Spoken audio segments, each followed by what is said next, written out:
Сәлеметсіздер ме? Мен нөмір 4 болашақ мектебі 8 сынып оқушысы Қанадыл болсамын. Құрметті қазақ халқысы, мен сіздерге бір сұрақ қойғым келеді. Егер сіз бір адамға көмек көрсеткіңіз келсе, бірақ осы көмек оны ұялтса, бұл шын мәнінде көмек пе? Қазақстанда қазіргі таңда көптеген отбасылар әлеуметтік көмекке мұқтаж. Статистика бойынша 9888 мыңнан астам адам кедейлік деңгейінде өмір сүреді, ал 130 мыңнан астам көп балалы отбасылар бар. Ал кедей отбасылардың басым бөлігі балалар болып саналады. Бірақ ең үлкен мәселе бұл материалдық қиындық емес, ең үлкен мәселе баланың ішкі күйі.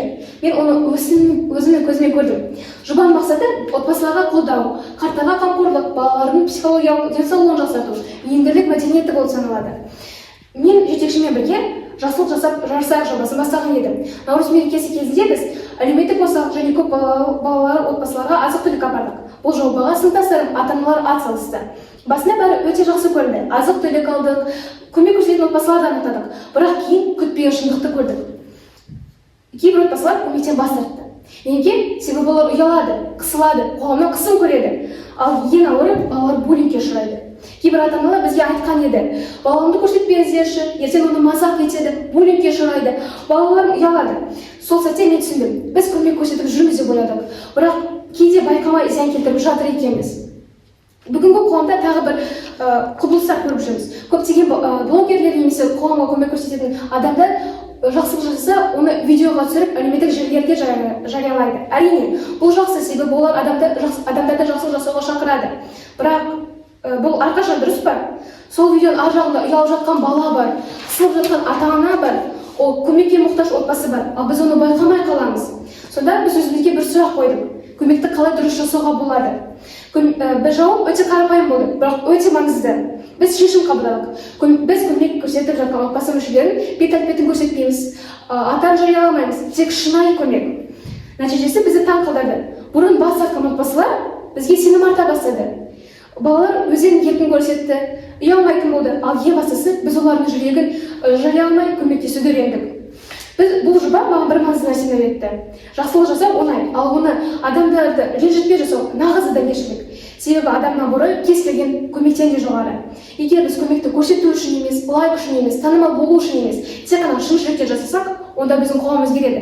Себебі бір ғана шынайы жақсылық бір адам өмірін өзгертеді, ал сол адам ертең басқа адамға көмектеседі. Сонда жақсылық керуенге айналады. Сондықтан мен баршаңызды шақырамын. Жақсылық жасап жарысайық. Бірақ адамның абыройын сақтай отырып, жақсылықтың ең әдемісі оны ешкім көрмеген кезде жасау. Назарларыңызға осы жобаның нәтиже видеосын ұсынамын.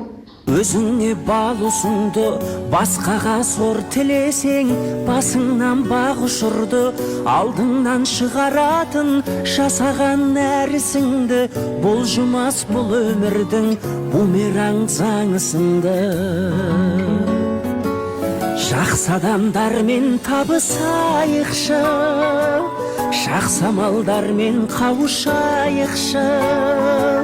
Жақсылық тілесең егер, өзіңе мың есе келер, жақсылық жасап жарысайықшы.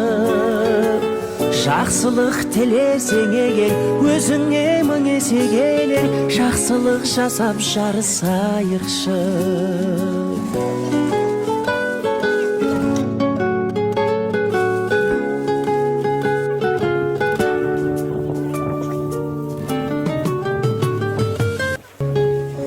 Өзгеге су ұсынсаң, өзіңе бал ұсынды, басқаға сор тілесең, басыңнан бақ ұшырды, алдыңнан шығаратын жасаған нәрісіңді, бұлжымас бұл өмірдің бумеранг заңысынды.